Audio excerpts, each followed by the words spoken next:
डर एक एहसास में आपका स्वागत है। इस चैनल पर आपको सुनने को मिलती हैं डरावनी और सच्ची भूतिया कहानियाँ। अगर आपको ऐसी ही वीडियोस देखना पसंद है तो हमारे इस चैनल को सब्सक्राइब करना ना भूलें। तो अब बढ़ते हैं आज की कहानी की ओर।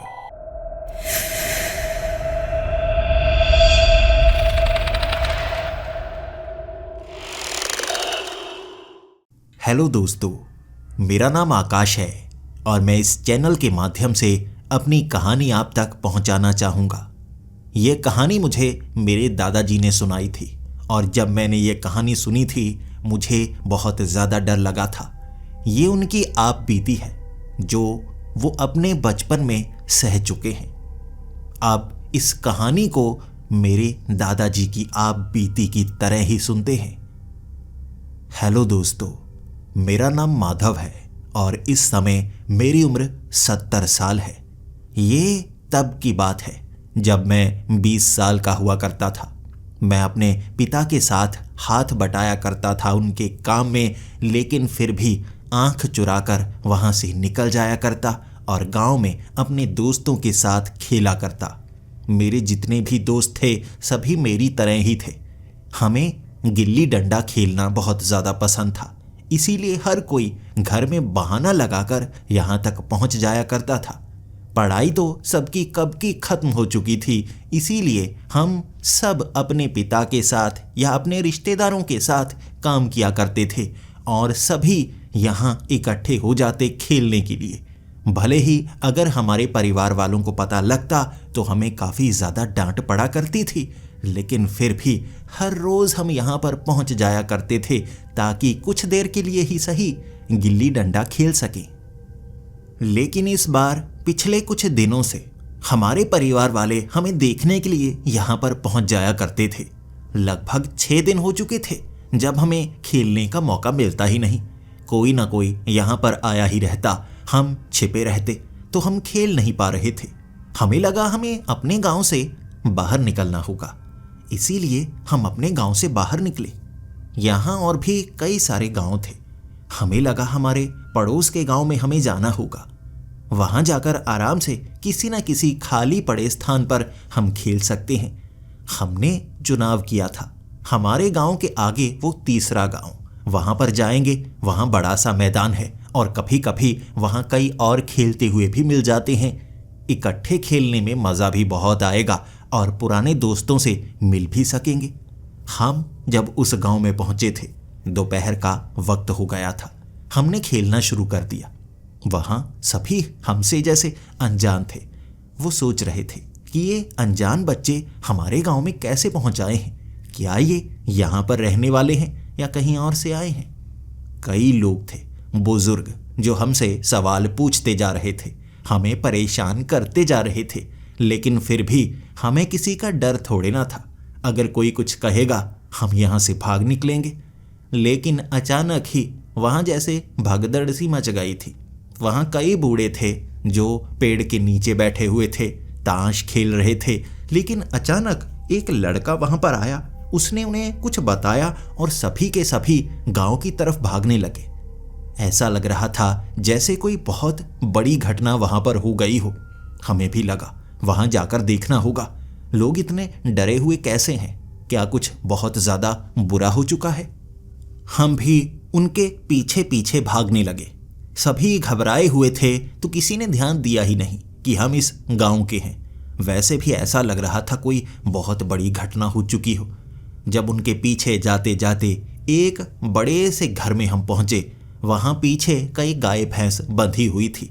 पास में ही उनका जैसे चारा पड़ा था। एक तरफ उनके पीने के लिए पानी के लिए हमने छोटा सा जैसे इलाका बनाया होता है जहाँ पानी रुका रहता है। यहाँ पर वैसा था, लेकिन उसमें एक बूढ़ी औरत की लाश वो पानी के ऊपर फूली हुई थी। इसे देखकर हर कोई रो रहा था। हर कोई जैसे कह रहा था ये कैसे हो गया। तब हम कुछ देर वहाँ पर रहे। कई दोस्त हमें तब वहाँ पर मिल गए थे। भीड़ लग ही इतनी ज़्यादा गई थी। इसके बाद हमने पूछना शुरू कर दिया, इनके साथ ऐसा कैसे हो गया। तब एक दोस्त ने हमें बताया, पता नहीं, रात को तो कहते हैं कि ये अपनी सहेली से मिलकर घर आई थी, लेकिन सुबह जब उसकी सहेली यहाँ इससे दूध लेने के लिए आई हुई थी, उसने देखा ये पानी में तैर रही थी। इसकी लाश, शायद इसकी मौत रात को ही हो गई होगी। हर तरफ जैसे आतंक समझ गया था। ऐसे गांव में कोई मर जाए तो सबको बहुत ज़्यादा दुख होता है। उस औरत को पानी से निकाला गया था और शोक की लहर पूरा दिन उस गांव में रही थी। अब हम खेल नहीं सकते थे। किसी गांव में ऐसी बुरी घटना हुई हो तो वहां खेलने का मज़ा नहीं आता। हमें लगा उस दिन वहां से हमें निकल जाना होगा। हम लगभग शाम होने से पहले ही वापस अपने गांव आ गए थे। हर रोज़ की तरह घर पहुंचकर डांट पड़ी कि हम कहाँ पर थे, लेकिन हर बार की तरह कोई ना कोई बहाना लगा ही दिया। अगले दिन फिर से हम उसी गांव पहुंच गए थे, क्योंकि वो जो मैदान था वहां खेलने में मज़ा कल बहुत अच्छा आया था, और जो शोक की लहर होगी वो भी थोड़ी सी कम हो गई होगी। वो बूढ़ी बेचारी पानी में डूबकर मरी होगी। शायद उसे चक्कर आ गए होंगे और वो उस पानी में डूबी, सांस नहीं ले पाई, इसलिए उसकी मौत हो गई। ऐसा ही उस गांव में शायद चल रहा होगा। लेकिन जब हम उस गांव में पहुंचे थे, वहां पूरा का पूरा मैदान खाली था। दूर दूर जो घर भी दिख रहे थे, जैसे कोई घर से बाहर निकल ही ना रहा हो। ऐसी शांति गांव में नहीं होती, वो भी दोपहर के वक्त। आखिर यहाँ क्या हो गया है? हमें लगा हमें यहाँ जाकर देखना होगा, कहीं यहाँ ज्यादा बड़ी घटना तो नहीं हो गई। हमें जाकर पता करना होगा, मैंने अपने दोस्तों से कहा था, और हम 5 दोस्त थे, इकट्ठे उस तरफ चल पड़े। हम गांव में जब पहुंचे, अमूमन यहाँ भीड़ रहती है, जैसा कि हर गांव में होता ही है। दोपहर के वक्त कोई भी घर के अंदर घुस थोड़े ना जाता है, दरवाज़ा थोड़े ना बंद करता है। लेकिन यहाँ सभी घरों के बाहर जैसे दरवाज़ा बंद था और भगवानों की कई सारी मूर्तियाँ रखी गई थी। इन्हें देखकर हमें कुछ अजीब लग रहा था। क्या यहाँ कोई त्योहार तो नहीं मनाया जा रहा, या यहाँ कोई खास पूजा पाठ तो नहीं चल रहा? हमें इस चीज़ का जवाब चाहिए था। जब हम उस गांव से काफ़ी बाहर निकले, कई ऐसे घर थे जहां पर मूर्तियां नहीं रखी थी। उन्होंने घरों के आगे वाले वो दरवाजे भी खोल रखे थे, और वहां किस्मत से हमें एक पुराना दोस्त मिल गया। मैंने उससे सवाल किया, ये गांव में क्या हुआ पड़ा है? सभी घर के अंदर दुबके पड़े हैं, कोई गांव में बाहर नजर ही नहीं आ रहा, काफ़ी अजीब सा लग रहा है। तब उसने कहा, यहाँ जो हो रहा है ना, उसे सुनकर तुम भी बहुत ज़्यादा डर जाओगे। किसी ने नहीं सोचा था कि ऐसा कुछ भी होगा, और कुछ समय के लिए तुम्हें ये सभी घर बंद ही नजर आएंगे। मैंने कहा, ऐसा क्या हो गया इस गांव में? उसने कहा, यहाँ सबका कहना है कि एक नरभक्षी चुड़ैल है जो लोगों का शिकार कर रही है। तुमने देखा था कल जो बूढ़ी औरत मारी गई थी, कहते हैं उसे भी उस नरभक्षी चुड़ैल ने मारा है। ये बात सुनते ही मेरे 2 दोस्त कहने लगे थे, चल निकल यहाँ से, यहाँ नरभक्षी चुड़ैल है, हमें मार देगी। लेकिन सामने से वो मेरा दोस्त कहने लगा था, क्या तुम भी इन चीज़ों पर यकीन करते हो? हमारे गांव में तो लोग पागल हैं, बेवजह डरे हुए हैं। मैंने कहा, ऐसे ही लोग नहीं डरते, बेवजह अफवाह फैलती नहीं, कोई ना कोई तो बात रही होगी ना। तब उसने बताना शुरू किया, वो जो बूढ़ी औरत मारी गई थी ना, कुछ हफ्ते पहले ही उसके घर के बाहर एक अजीब सी गंदी सी गुड़िया मिली थी। उसने वो गुड़िया उठाई और उसने आसपास सबसे पूछा था, किस बच्चे की ये गंदी सी गुड़िया यहाँ पर रह गई है। ये अजीब तरह से बनी थी, जिसके अंदर से बहुत गंदी बदबू आ रही थी। तब उस औरत ने उस गुड़िया को बाहर वाली उस गंदगी में फेंक दिया था। अगले ही दिन वो गुड़िया उसके घर के अंदर पहुंच आई। तब वो गुड़िया आसपास सबको कह रही थी कि ये जो गुड़िया है उसके घर के अंदर कौन रख कर जा रहा है। तो उसने गांव के बाहर तालाब में उस गुड़िया को फेंक दिया था। लेकिन 2 घंटे में वो गुड़िया फिर से उसके घर के अंदर आ गई थी। वो अपने पड़ोसियों को इसके बारे में बताती जा रही थी कि कोई बार बार इस गुड़िया को उठाकर उसके घर के अंदर रख कर जा रहा है। भले ही वो ताला लगा दे, दरवाज़ा लगा दे, कोई बार बार उसके घर के अंदर वो गुड़िया को रख कर जा रहा है। और अगले कुछ दिनों में वो जैसे पागलों जैसी हरकतें करने लगी थी। उसका कहना था, एक औरत उसे नजर आने लगी है और वो औरत इस गुड़िया को हाथ में पकड़े होती है। इस तरह उसे कई चीज़ें दिखने लगी थी। वो पागल होने लगी थी और उसके बाद उसकी ऐसी मौत ने सबको डरा कर रख दिया था। लेकिन सबको लगने लगा था कि ऐसा संयोग से हुआ होगा, कोई उसका दुश्मन होगा जिसने वो गुड़िया रखी होगी और बार बार वो गंदी बदबूदार गुड़िया उसके घर के अंदर फेंक कर चला जाता होगा। लेकिन कल उस बुढ़िया की मौत हुई थी और रात के वक्त किसी ने वैसी ही एक गंदी गुड़िया एक और आदमी के घर के बाहर रख दी थी। जब इस बात का पता हर किसी को लगा, यहाँ गांव में कई लोग रात के वक्त इकट्ठे हुए थे और उन्होंने कहा था ये तो वैसी ही गुड़िया है जैसी उस बूढ़ी औरत के घर में बार बार आ रही थी। सब ने मिलकर उस गंदी गुड़िया को एक खास जगह पर जमीन में दफनाया था और उसके बारे में सिर्फ कुछ लोगों को ही पता था, सबको नहीं पता था। जैसे ही पूरी भीड़ घर में उस आदमी के आई थी, वो गुड़िया घर में पहले से पहुंची हुई थी। वही गुड़िया जिस पर निशानी भी लगाई हुई थी उन्होंने, यानी वो अपने आप घर में पहुंच जाती है और शायद ये चुड़ैल करती होगी। रात के 12-1 बजे तक वहाँ कई सन्यासी गांव में आए थे जिन्हें खास तौर पर बुलाया गया था और उन्होंने ये कहा था यहाँ चुड़ैल का साया लगता है और ये गुड़िया खास तौर पर उस नरभक्षी चुड़ैल ने अपने हाथ से बनाई है। उन्हें ऐसी चुड़ैल की जानकारी थी जो नरभक्षी होती है और इस तरह गुड़िया बनाकर ही अपना शिकार करती है। वो खास मकसद के लिए ऐसा करती है और हो सकता है उसका मकसद बहुत ज़्यादा बड़ा हो। इसीलिए आज कोई भी घर से बाहर निकलना नहीं चाहता। हर कोई डरा हुआ है कहीं उसके घर के बाहर कोई ऐसी ही गंदी गुड़िया रख कर ना चला जाए।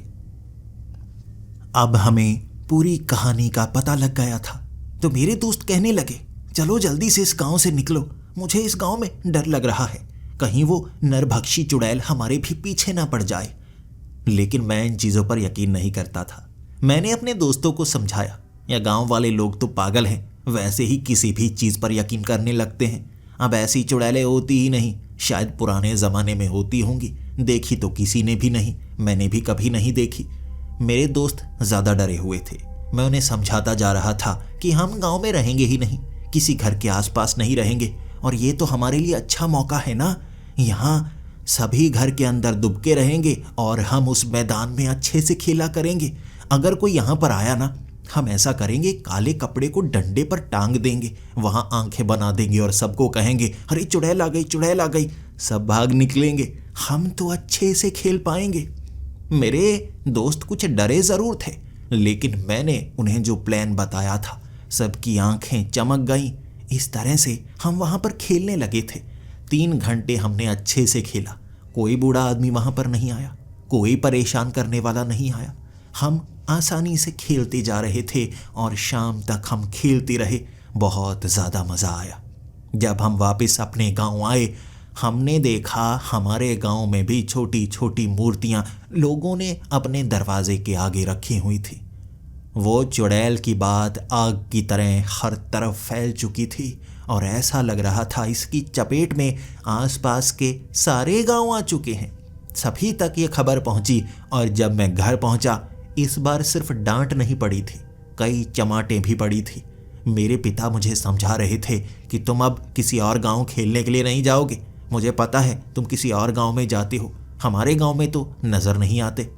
मैंने अपने पिता को समझाया मैं किसी गांव में नहीं गया था, वो मेरा दोस्त है ना, उसके खेत हैं। मुझे लगा थोड़ी खेती मुझे भी सीख लेनी चाहिए, उसे मदद चाहिए थी और उसने कहा मैं तुम्हें कुछ सब्जियां दे दूंगा।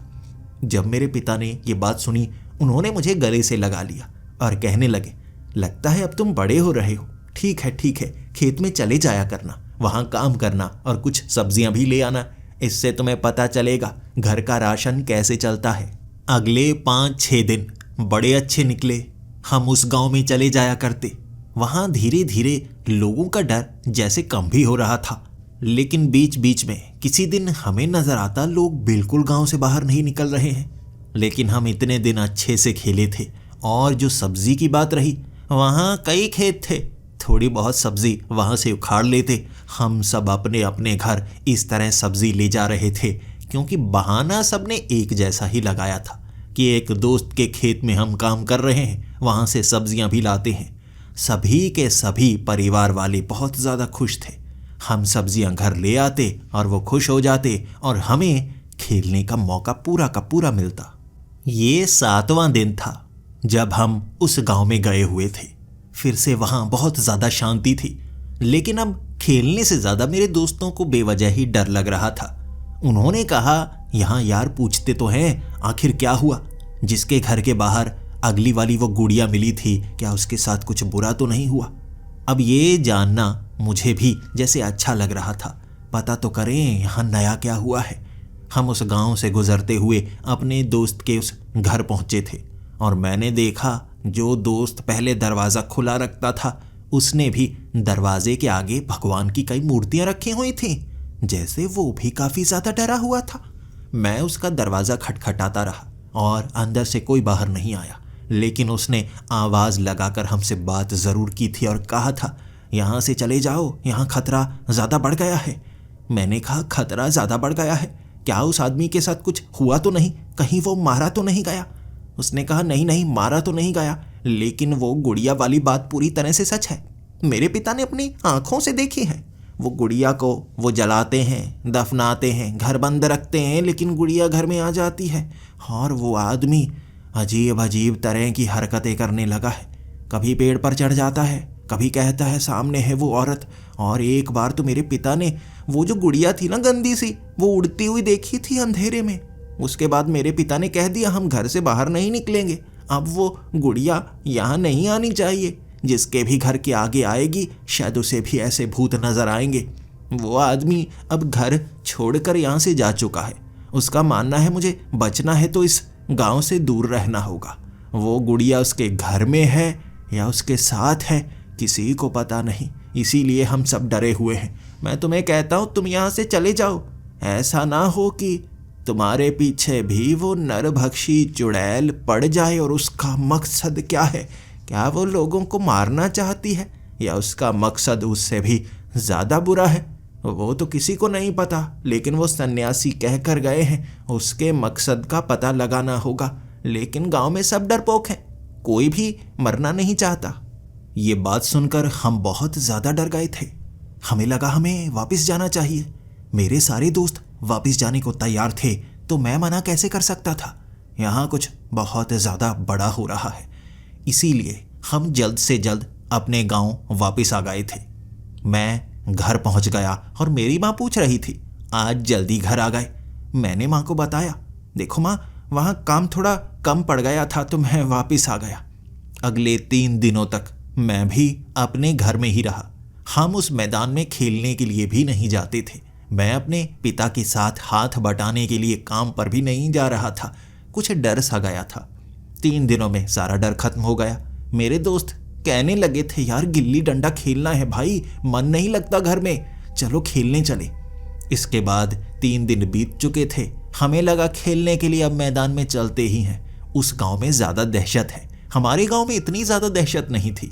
हर घर के आगे कोई ना कोई भगवान की मूर्ति रखी थी, बाकी काम सही से चल रहा था। अब उस मैदान में हम कुछ समय खेले और वहाँ वैसे ही हाल थे। कोई ना कोई जान पहचान वाला बूढ़ा हम जवानों को खेलने ही नहीं दे रहा था। उनके अपने घुटने काम नहीं करते और हमें भी खेलने नहीं देते। हमारी तो ये उम्र है ना, अपनी वो कहानियाँ बताते हैं, हम गिल्ली डंडा खेला करते थे, और जब हम खेलते हैं तो कहते हैं खेलते रहते हो, कोई काम नहीं करोगे। हम उस मैदान में कई लोगों को इग्नोर कर चुके थे, लेकिन बार बार कोई ना कोई आता ही रहता और ज़्यादातर बूढ़े ही होते, खेलने ही नहीं देते। बार बार हमें कहते रहते काम करो, खेलो मत। उसके बाद मुझे इतना ज़्यादा गुस्सा आ गया था कि एक 90 साल का बूढ़ा था, उससे अच्छे से चला भी नहीं जा रहा था। मैंने कई बार देखा है, हर किसी को टोकता ही रहता है। मैं उससे काफ़ी ज़्यादा चिढ़ गया था। उसके बाद जब वो बूढ़ा आदमी हमारे करीब आकर कहने लगा, ये उम्र खेलने की है, ये उम्र तो काम करने की है, ऐसे खेलते रहोगे तो भगवान तुम्हें श्राप दे देगा, कोई ना कोई जानवर बनाएगा अगले जन्म में। मैं इतने गुस्से में था तो मैंने भी कह दिया, अगले जन्म में क्यों, इसी जन्म में मुझे यमराज का दूत बना दे, आपको अभी उठाकर लेकर जाऊंगा मैं ऊपर। ये बोलकर हम सभी दोस्त वहां से भाग निकले थे। खेलने में अब मज़ा नहीं आ रहा था, हर कोई आकर टोकता जा रहा था। तो मैंने कहा चलो उस गांव में चलते हैं, अब वो बला टल गई होगी, अब वो नरभक्षी जो चुड़ैल है उसे किसी न किसी ने भगा दिया होगा, डरने की कोई बात है ही नहीं, चलो जाकर देखते हैं, नई खबर तो सुनने को मिलेगी। हमारे गांव में तो किसी को पता ही नहीं होता आखिर वहाँ क्या हुआ है, बस वैसे ही हर कोई घर के आगे भगवान की मूर्ति रखता जा रहा है। अफवाहों पर हम यकीन नहीं करेंगे, जाकर जांच करके आएंगे। हम उस गांव के मैदान में पहुंच गए थे। वहां देखा फिर से सन्नाटा पसरा हुआ था। 2 घंटे हम खेलते रहे थे, कोई हमें परेशान करने वाला वहां पर आया ही नहीं, लेकिन हर किसी के मन में उत्सुकता थी। हर कोई जानना चाहता था आखिर उस आदमी के साथ क्या हुआ होगा। इसके बाद जैसे ही हम सब मिलकर अपने दोस्त के घर जा रहे थे, हमने अपने दोस्त का घर देखा और वो घर सबसे ज़्यादा अजीब लग रहा था, आसपास के सभी घरों से ज़्यादा अजीब। वहाँ घरों की दीवारों पर भगवान की कई तस्वीरें लगाई गई थी, जैसे वहाँ ढेर सारी मूर्तियाँ दरवाजे के बाहर पड़ी थी, और ये देखकर ऐसा लग रहा था यहाँ कुछ ज़्यादा बड़ा तो नहीं हो रहा। मैं घर का दरवाज़ा खटखटाता रहा और मेरे दोस्त ने अंदर से जवाब नहीं दिया, लेकिन उसकी माँ बोल पड़ी चले जाओ यहाँ से। हम डर गए थे, आखिर ऐसा क्यों। इसके बाद मेरा दोस्त दरवाजे के पास आया और कहने लगा तुम चले जाओ यहाँ से, कहीं तुम्हारे साथ भी वैसा ना हो जैसा हमारे साथ होने लगा है। ये बात सुनकर मैंने उससे सवाल पूछा था, क्या होने लगा है, क्या हुआ, उस आदमी के साथ क्या हुआ जो यहाँ से भाग गया था। उसने कहा वो मारा गया इस गांव से, वो सामने वाला जो तालाब है ना अगले गांव का, वो वहाँ पर रहने लगा था और तालाब में उसकी लाश मिली है डूबने के कारण, इसीलिए सब डरने लगे हैं। वो जिस घर में रहता था वहाँ आसपास के घरों में भी ये अफवाह फैल गई थी कि नरभक्षी चुड़ैल उसका पीछा करती है। घर में वो मूर्ति वहाँ भी आने लगी थी, जबकि वो छिपकर वहाँ भेष बदल कर गया था, किसी ने उसको पहचाना नहीं था। मैंने कहा तो तुम्हारे घर के आगे इतनी मूर्तियाँ कैसे हैं। उसने कहा जब से उसकी लाश मिली है उसी रात हमारे दरवाजे के आगे भी वो मूर्ति मिली थी। मैं भी डर गया और मेरे 2 दोस्त तो वहां से भागने लगे थे, भागो नरभक्षी चुड़ैल यहाँ होगी। वो भाग गए। 2 दोस्त मेरे साथ थे, उनकी कांपती हुई टांगे मुझे अपने करीब से नजर आ रही थी, और 2 तो इतने ज्यादा डर चुके थे जो भाग चुके थे, दूर से आवाजें लगा रहे आ जाओ कहीं फंस मत जाना। लेकिन मैं उससे और सवाल पूछना चाहता था, मेरा दोस्त क्या सच में मरने वाला है, क्या नरभक्षी चुड़ैल उसे शिकार बना लेगी। मैं उससे सवाल पूछता रहा और मेरे 2 दोस्त जो साथ में खड़े थे वो भी भाग निकले, क्योंकि मैंने अपने उस दोस्त को कहा था तू दरवाज़ा खोल, मैं देखना चाहता हूँ कैसी है गुड़िया, इसके बारे में मैं जानना चाहूँगा। मैं इन चीज़ों पर यकीन नहीं करता था, लेकिन अब कुछ लगने लगा था, क्या सच में कुछ ऐसा हो सकता है। मेरे दोस्त ने दरवाज़ा खोला ही नहीं। उसने कहा नहीं, मैं तुम पर यह खतरा डालना नहीं चाहता। लेकिन एक खिड़की खोलकर उसने दिखाया था, अंदर सामने वाली वो लकड़ी की स्लैब के ऊपर एक गुड़िया पड़ी थी। अजीब सी गुड़िया, उसकी आंखें टेढ़ी मेढ़ी थी, रंग लाल, और जैसे उस पर कई कपड़े लपेटे गए थे। मेरा दोस्त कह रहा था ये गुड़िया पीछा नहीं छोड़ती, ये गुड़िया पीछा नहीं छोड़ती, और जैसे एक औरत भी नजर आ रही है। वो चुड़ैल मेरे परिवार का पीछा करने लगी है। हम कहीं भी जाते हैं, अंधेरा हो वो नजर आने लगती है, शायद हम भी मारे जाएंगे, वो शायद हमें डुबोकर मार देगी।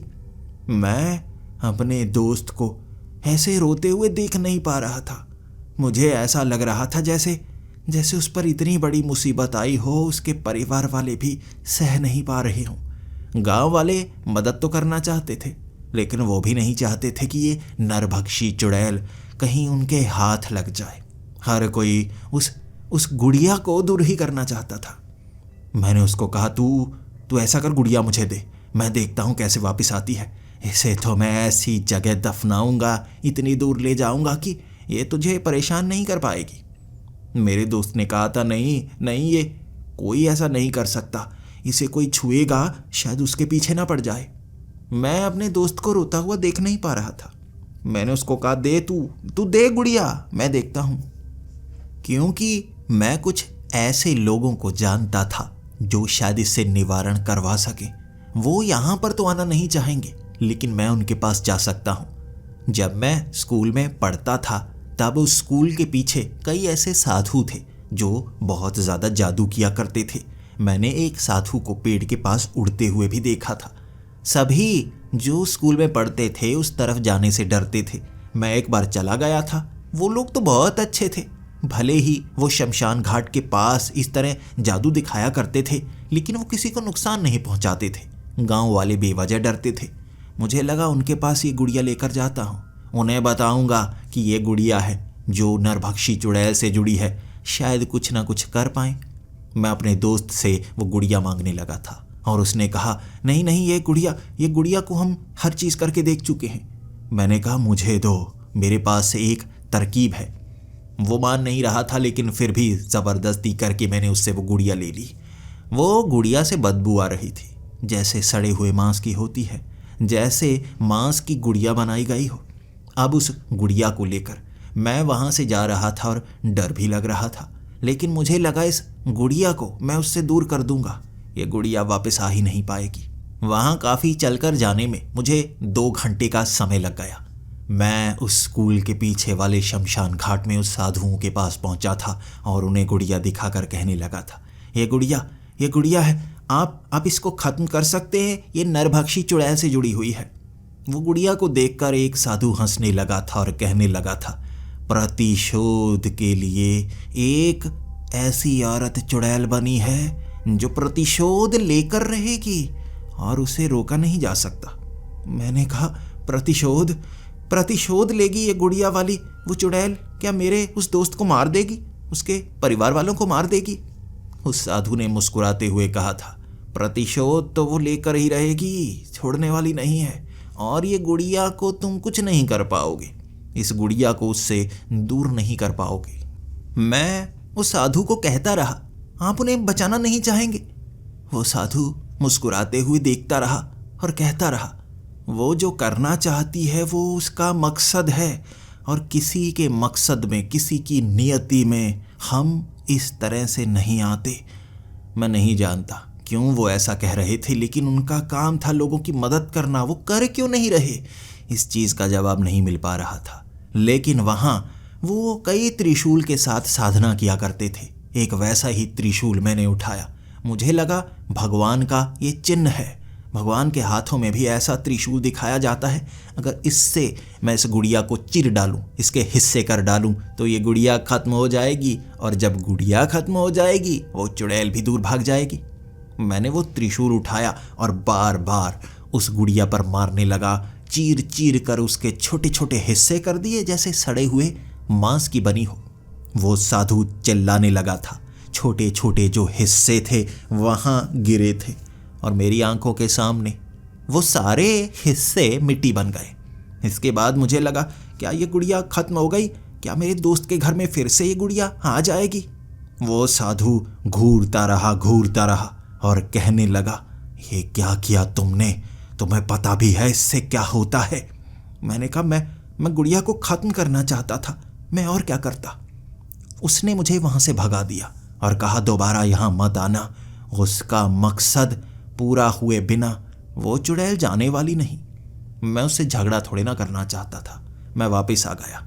मुझे लगा कहीं वापस वो गुड़िया उसके घर में पहुंच तो नहीं गई। जब मैं उस दोस्त के पास पहुंचा था, वो खिड़की से बाहर देख रहा और कह रहा, वो गुड़िया तूने दफना दी या कहाँ है वो गुड़िया? मैंने कहा, मैंने उसे ख़त्म करने की कोशिश की है, क्या वो गुड़िया वापस आई? उसने कहा, नहीं, वो गुड़िया वापस आई ही नहीं। तब मैं हंसने लगा था और मैंने कहा, या तो मैंने उस नरभक्षी चुड़ैल की गुड़िया को ख़त्म कर दिया, या तुम सब लोग बेवकूफ़ हो। वो गुड़िया को तुम बाहर निकालते ही नहीं। मैंने ज़्यादा कुछ तो किया ही नहीं, त्रिशूल से काटा ही तो है उस गुड़िया को। वो गुड़िया ख़त्म हो गई, यानी ये काफ़ी आसान काम था। मेरा वो दोस्त बहुत ज़्यादा खुश हो गया था। उसने वो दरवाज़ा खोला और मैं घर के अंदर गया। 2 घंटे मैंने वहां पर बिताए थे। उन्होंने मुझे अच्छा अच्छा खाना खिलाया था। उसके बाद भी वो गुड़िया वहां पर आई ही नहीं और खुशी की लहर वहां फैल गई थी। सबको वो कहने लगे थे उस गुड़िया का अंत हो गया। वो अपने पड़ोसियों को बता रहे थे कि मेरा एक दोस्त है, उसने सारी परेशानी का हल कर दिया। लेकिन जब मुझे लगा मैं तो काफ़ी ज़्यादा फेमस हो जाऊंगा, सब कहेंगे कि मैंने गुड़िया का अंत किया, भाई ये बात तो मेरे घर तक पहुंच जाएगी। मेरे पिता बहुत पीटेंगे और जब वो डंडे से पीटते हैं ना, एड़ी को लाल कर देते हैं। मैं घबरा गया। मैं वहां से भाग निकला था और दोस्त को गले से लगाकर कहने लगा था, मेरे बारे में किसी को मत बताना, मैं कहाँ रहता हूँ, मुझे माफ़ कर दे मेरे भाई, मैंने तेरी मदद की, मुझे मुसीबत में मत डाल। उसने मेरी बात मानी और उसने मेरा नाम तो कई लोगों को बता दिया था, मेरा पता किसी को नहीं बताया। मैं अब उस गांव से निकल गया था। उसके बाद मुझे लग रहा था मेरे दोस्त मेरा स्वागत करेंगे, लेकिन मेरे दोस्त मुझे शाम तक मिले ही नहीं घर में। मैं इंतज़ार करता रहा और रात हो चुकी थी। मुझे लगा कल अपने दोस्तों से मिलता हूँ, वो तो पूछने तक नहीं आए कि मेरे साथ वहाँ पर क्या हुआ। अब मैंने अपने दोस्त की मुसीबत को दूर कर दिया है। अब मैं कल पूछूंगा क्या गुड़िया वापस आई या नहीं, यानी कि गुड़िया को त्रिशूल से खत्म किया जा चुका है। रात का वक्त था। मेरे पिता कई बार रात के वक्त घर आया करते हैं। मैं इंतज़ार करता हूँ अपने पिता का। माँ भी मेरे साथ ही बैठी होती है।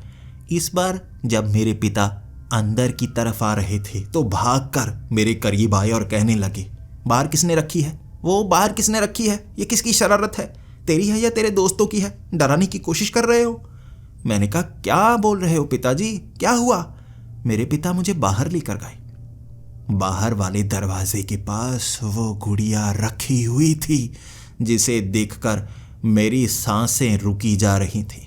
तब मेरे पिता मुझसे सवाल पूछने लगे, क्या तुझे इसके बारे में पता है? ये तो वैसी गुड़िया है ना जिसके बारे में वो कहानियां सुनाई जा रही हैं। क्या सच में वो गुड़िया यही वाली है? मैं अपने पिता की आंखों में खौफ देख रहा था। जो कहानियां उन्होंने सुनी थी ये चीज़ उससे मिलती जुलती थी, तो मेरे पिता डर गए, जबकि मैं तो उस गुड़िया को पहचान ही गया था। मुझे लगा अब इस बात को कैसे बदलूं। मुझे लगता है कि मैं इस गुड़िया को ख़त्म कर सकता हूँ। त्रिशूल मारूंगा, इसके हिस्से कर दूंगा। शायद वो शाप वाली बात सच हो, नरभक्षी वाली वो बात सच हो। मेरे पिता घबराए हुए थे। मैं उस गुड़िया को अपने हाथ से उठाकर बाहर वाले उस तालाब में फेंक कर आ गया। जैसे ही मैं घर के अंदर घुसा, मेरे पिता कहने लगे, तुम कहाँ पर गए थे? क्या करने गए थे? मैंने कहा, पिताजी वो गुड़िया मैं फेंक कर आ गया। मेरे पिता ने कहा, कौन सी गुड़िया? वो जो पीछे उस चिमनी के ऊपर रखी हुई है। अब घर के अंदर वो गुड़िया पहुंच गई थी और मेरे पिता को लग रहा था मैं गुड़िया वहां पर खुद रखे हुए हूं। सभी डरे हुए थे। उस रात हमें लगा हमें अपने घर में नहीं रहना चाहिए, हमें पास वाले किसी और घर में चले जाना चाहिए, किसी को बताना नहीं है इस गुड़िया के बारे में। तब हम अपने एक पड़ोसी के पास पहुंचे। कई बार हम उनकी छत पर सोया करते थे। जानबूझकर मेरे पिता कहने लगे, क्या हम आपकी छत पर सो सकते हैं? काफ़ी ज़्यादा गर्मी लग रही है। उन्होंने हामी भर दी। कई बार वहाँ जब हम जाते रात को बातें करते रहते। मेरे एक दोस्त का घर था, वो भी छत पर पहुँच आया। उसे लगा हम वहाँ पर आए हैं, रात भर बातें करेंगे। लेकिन लगभग आधा ही घंटा हुआ होगा, वहाँ सभी तकिया लगा रहे थे और नीचे से वो औरत भागी जिसका ये घर था, मेरे दोस्त की माँ। वो छत पर पहुंचकर कहने लगी, वो गुड़िया नीचे पहुंच आई है, वो गुड़िया। जब उन्होंने ये कहा था हम सब नीचे पहुंचे और वो गुड़िया इस घर में भी पहुंच आई थी। वो डर गए। उन्हें जैसे लगने लगा था ये गुड़िया हमारा पीछा कर रही है। उन्हें इस पर शक हुआ और मेरे पिता ने भी जानबूझकर ऐसे दिखाया जैसे हमें इसके बारे में कुछ नहीं पता, ये गुड़िया आपके घर में है। वो ज़्यादा डर गए थे हमसे भी और रोने लगे थे कि हम मारे जाएंगे। वो नरभक्षी चुड़ैल अब हमारा पीछा करने लगी है।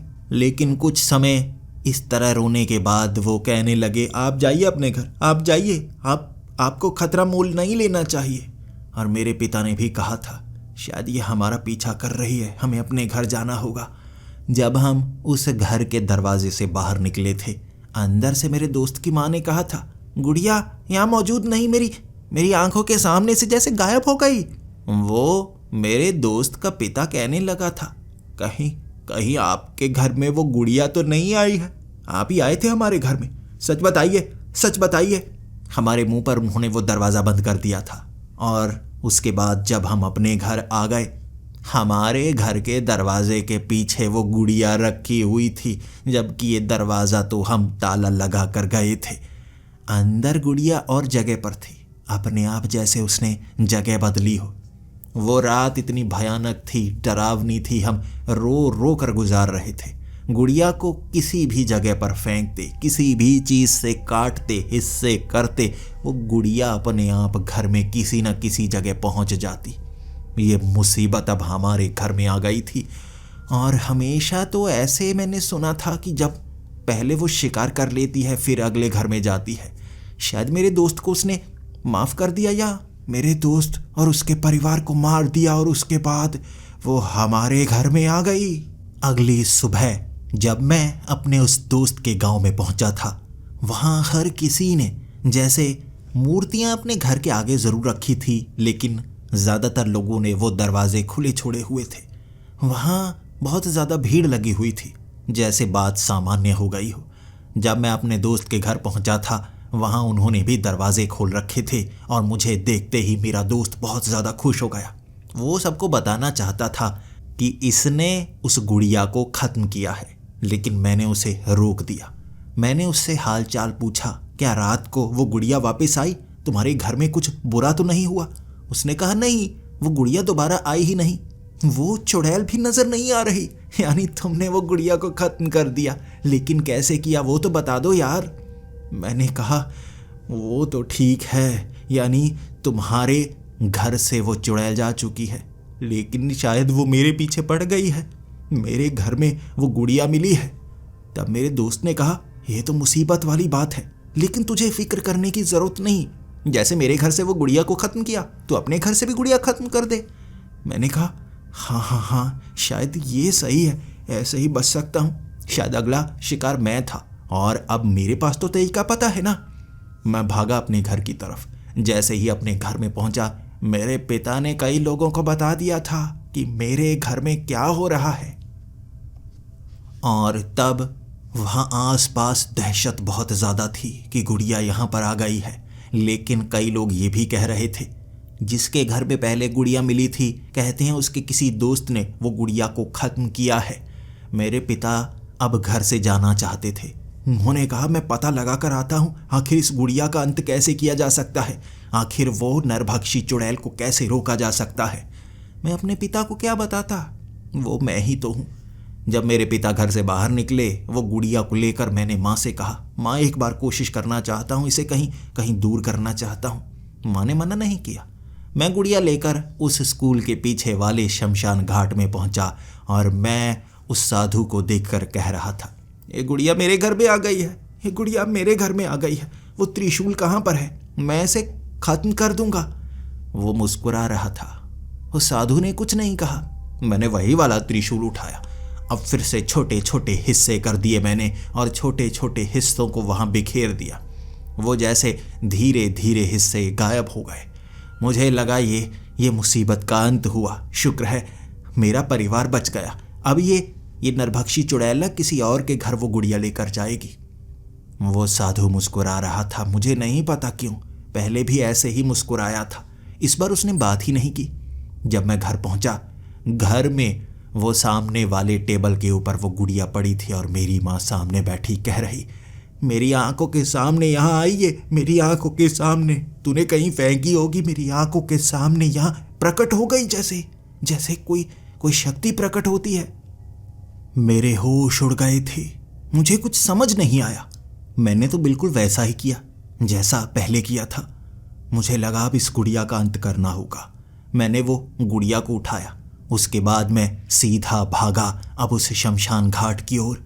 उस साधु से बात करनी होगी, इसका अंत शायद उसे पता है। मैंने क्या गलती कर दी? मैंने शायद गलत वाला त्रिशूल उठाया होगा। यही गलती होगी ना, कुछ ऐसा ही किया होगा मैंने। मैं अब वहां पहुंचा और उस साधु से पूछने लगा था, ये गुड़िया नहीं मर रही, ये खत्म नहीं हो रही। वो मुस्कुराए जा रहा था। मैंने तब त्रिशूल को बार बार उसके पेट में गड़ाने की कोशिश की। वो गुड़िया पहले जैसे अब नष्ट नहीं हो रही थी, पहली बार जैसे नष्ट हुई थी। मैंने सोचा कि ये कुछ मैं गलत कर रहा हूँ, साधु से पूछता हूँ। मैंने उस साधु के पांव पकड़े और कहा, मेरी मदद कीजिए, ये मुसीबत तो मेरे सर पर आ गई है। मुझे नहीं पता था, मुझे लगा ये मुसीबत कोई छोटी मोटी होगी, सब झूठ बोल रहे होंगे, लेकिन अब तो ये मेरे घर तक पहुंच गई। क्या नरभक्षी चुड़ैल मुझे मार देगी? वो साधु ने कहा था, मुसीबत को तुम अपने पास लेकर आए हो, उसका एक मकसद है, वो पूरा करेगी। प्रतिशोध की आग में जल रही वो नरभक्षी चुड़ैल अपना काम करना चाहती है। तूने उसमें अड़ंगा अड़ाने की कोशिश की है तो तुझे सजा तो भुगतनी पड़ेगी ना। अब ढूंढ रास्ता उससे बचने का, उसके प्रतिशोध की आड़ में कैसे अपनी जिंदगी को बचा सकता है। ढूंढ रास्ता। उसकी ये बातें सुनकर मैं घबरा गया था। मुझे लगा मैं बहुत बड़ी मुसीबत में हूं, ये साधु भी मदद नहीं कर रहा। मैं वापस आ गया था। त्रिशूल से वो गुड़िया को कई बार काटा मैंने, जमीन पर हिस्से गिरे और गायब हुए थे। घर पहुंचा तो टेबल पर गुड़िया मौजूद थी और मेरी घबराई हुई माँ वो फिर से आ गई। मेरे पिता भी वहां पर पहुंच गए थे। वो मुझे गुस्से से देख रहे थे, जैसे उन्हें सब कुछ पता लग गया हो। मेरे पिता ने हाथ में डंडा पकड़ा था और मैंने अपनी एड़ियों पर हाथ रख लिए। नहीं पिताजी, मत मारो। तब मेरे पिता कहने लगे, तू मुसीबत को घर में क्यों लेकर आया? कौन सा बहादुर बनने की आग लगी थी तुझे? ये तू ही था ना जो उस घर से उस गुड़िया को खत्म करके आया, तो कर दे इसे भी, जल्दी कर क्यों नहीं रहा? मैंने तब अपने पिता को सब कुछ सच बता दिया था और मेरे पिता ने रोना शुरू कर दिया। यानी तू उसके घर से ये खत्म कर सकता है, लेकिन अपने घर से नहीं। मैं भी समझ नहीं पा रहा था। वो पूरा दिन हम घर में अकेले रहे थे और हमारे गांव में ये बात आग की तरह फैल गई थी। हमारे पड़ोसियों ने सबको बता दिया था, इसीलिए हमारे घर में कोई नहीं आना चाहता था। रात के वक्त वो गुड़िया टेबल से गायब हो गई थी।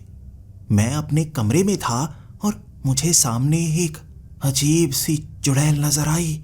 उसने हाथ में गुड़िया पकड़ रखी थी और वो मुझे बाहर की तरफ इशारा कर रही। मैं डर गया था, लेकिन मैं जानता था अब इससे मुझे मुकाबला करना होगा। मैंने हाथ में डंडा लिया, उस चुड़ैल को मारने की कोशिश की। मैं थोड़ा सा आगे बढ़ा, वो दरवाजे के रास्ते से बाहर की तरफ निकली, गुड़िया को हाथ में लिए। मुझे लगा उस पर वार करूंगा, क्या वो खत्म होगी? कोई खत्म नहीं कर पाया। सब उससे डरते हैं कि रात को नजर आती है। मैंने दरवाज़ा बंद कर लिया। फिर लगभग आधे घंटे बाद वो चुड़ैल मेरे पिता को नजर आई और उनके कमरे से चीखों की आवाज़। मैं जब वहाँ पहुँचा, एक दीवार से सटी हुई वो चुड़ैल हाथ में वो गुड़िया को लिए बाहर की तरफ इशारा कर रही थी। तब ऐसा लग रहा था जैसे अब इससे मुकाबला करना नामुमकिन के समान है। भगवान की मूर्तियाँ बाहर गायब हो चुकी थी, अपने आप दूर दूर पड़ी हुई थी, जैसे घर में कोई मूर्ति टिक नहीं पा रही थी। वो एक ऐसी शक्ति थी जो हमें भगवान से भी दूर कर रही थी। लेकिन तब मुझे लगा, क्या चाहती है? मैंने गलती की है, तू मुझे मार दे। कभी शायद किसी ने नहीं किया होगा जो मैं कर रहा था। मुझे लगा कि मैं अगर उसके सामने चला जाऊंगा, उससे मांगूंगा कि मुझे मार दे, मेरे परिवार को नुकसान मत पहुंचा, शायद वो ऐसा कर दे। मैंने अपने पिता को समझाया और वो चुड़ैल गुड़िया को लेकर घर के बाहर थी। उसके पीछे पीछे मैं चलने लगा। वो आगे आगे चलती जा रही थी, मुझे नुकसान नहीं पहुंचा रही थी। मुझे लगा ये क्या दिखाना चाहती है, ये क्या करना चाहती है। वो चलती रही, मैं उसके पीछे, और वो गुड़िया उसके हाथ में थी। यानी उसके हाथ में जब तक गुड़िया है, घर में गुड़िया नहीं आएगी। देखता हूँ कहाँ लेकर जाती है। वो चलती रही, हमारे गांव से लगभग कई किलोमीटर दूर मुझे लेकर गई। मैं भी उसके पीछे चलता रहा। मुझे लगा कहीं दूर ले जाकर मुझ पर हमला करेगी, लेकिन मुझे एक तालाब में लेकर गई। वहाँ उसने ज़मीन पर गुड़िया रखी और मुझे उस तरफ दिखाने लगी और मेरा सर घूमने लगा था। लेकिन मुझे एक दृश्य नजर आने लगा था उस तालाब में।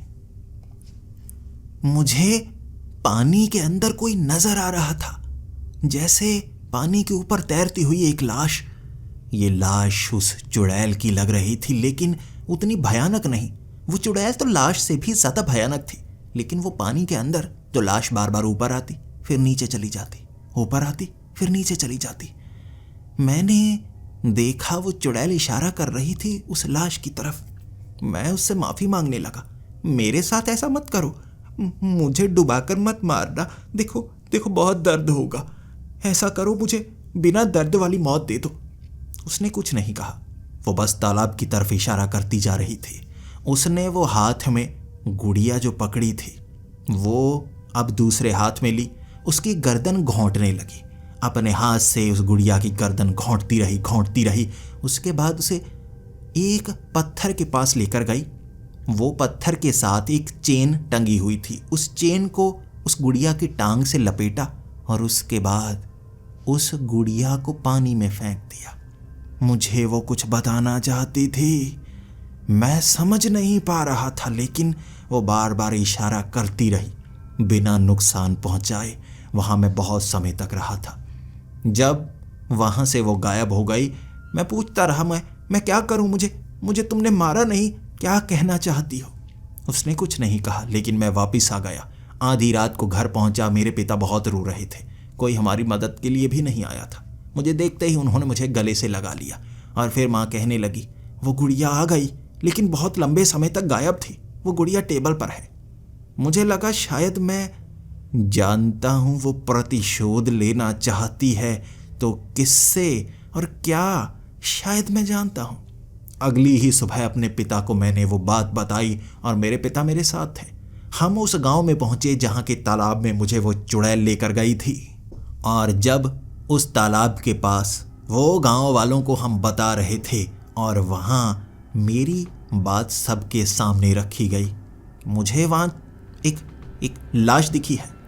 उसके बाद उस तालाब के अंदर कई गोताखोरों ने नीचे जाकर निकाला था कुछ। एक औरत की लाश फूली पड़ी थी, गलने की कगार पर बहुत बुरी तरह से, लेकिन पाँव में चेन बंधी थी जो एक बड़े पत्थर से बांधी गई थी। वो तल पर थी, किसी को यहाँ मारा गया था। जब उस लाश को बाहर निकाला गया तो पता लगा वो एक ऐसी औरत की थी जो इस गांव में रहती थी, लेकिन उसका पति तो कह रहा था वो उसे लेकर जा चुका है, उसकी लाश तो यहाँ पर मिली।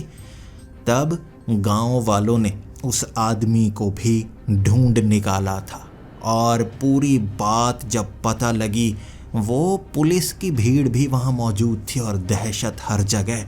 चुड़ैल बनने का कारण भी शायद पता लग गया था।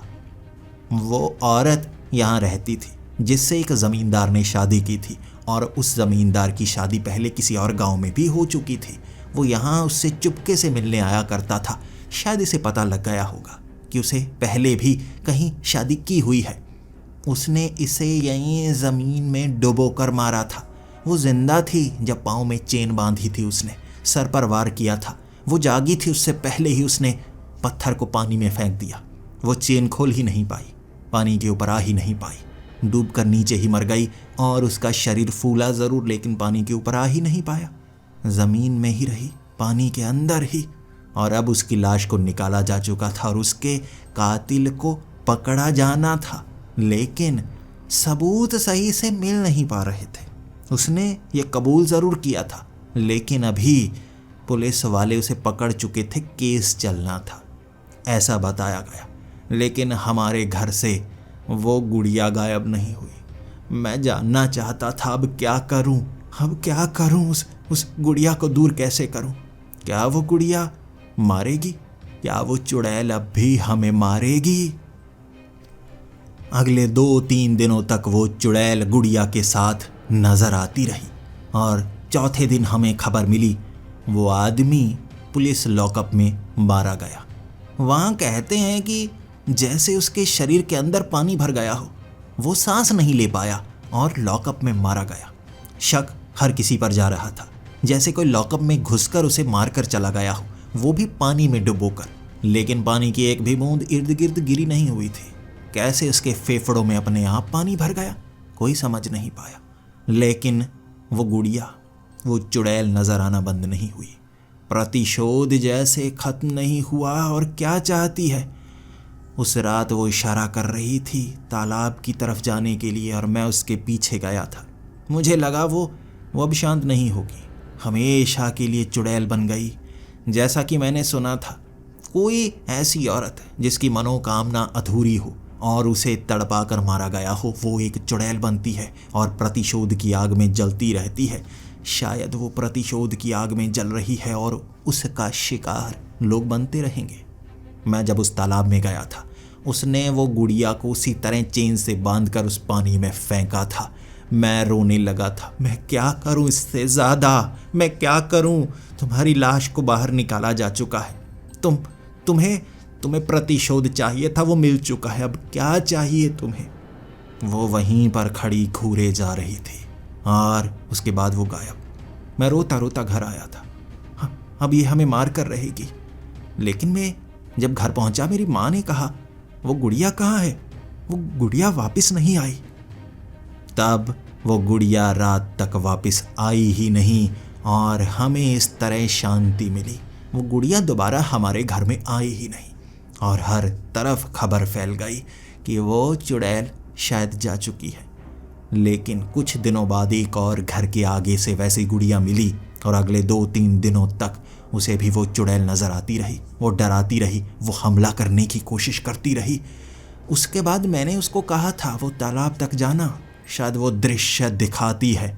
जब वो आदमी भी उस तालाब में गया, उसने वैसी ही चीज़ देखी थी जैसी मैंने देखी और उनके घर से भी गुड़िया गायब। इस तरह आने वाले दिनों में कई घरों के आगे वैसी गुड़िया मिलती जो उस तालाब तक नहीं जाता। उस पर कई बार हमला होता और एक आदमी मारा भी गया था जो बात मान ही नहीं रहा था। वो एक ऐसी चुड़ैल बन गई थी जो शायद वहां तालाब में अपनी मौत को बयां करने के लिए लेकर जाती और वहां उस गुड़िया को तालाब में डुबो देती। फिर शायद वो घर से गुड़िया बाहर चली जाती। अगर कोई उसके पीछे नहीं जाता, वो तड़पा तड़पा कर उसके घर में ही उसे मार डालती। बहुत समय तक वो चुड़ैल, वो गुड़िया लोगों को नजर आती रही थी और लोगों ने बस ऐसा ही किया जैसा मैंने बताया था। सब मानते गए और धीरे धीरे वो गुड़िया दिखनी बंद हो गई। पता नहीं कैसे, शायद उसकी आत्मा को शांति मिल गई होगी, शायद उसका प्रतिशोध शांत हो गया होगा।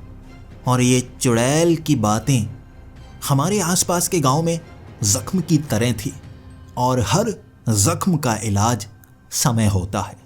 जैसे जैसे समय आगे बढ़ता गया, ये जख्म भी भरते गए, वो खौफ भी कम होता गया। तब मैं 20 साल का था। अब मेरी उम्र काफ़ी ज़्यादा हो चुकी है और लोग इन चीज़ों पर यकीन ही नहीं करते। शायद अगर आपका सामना भी ऐसी कोई चुड़ैल से हो जाए, आप भी समझ नहीं पाएंगे। और हर चुड़ैल का प्रतिशोध अलग होता है, प्रतिशोध लेने का तरीका अलग होता है और उसे शांत करने का तरीका अलग होता है।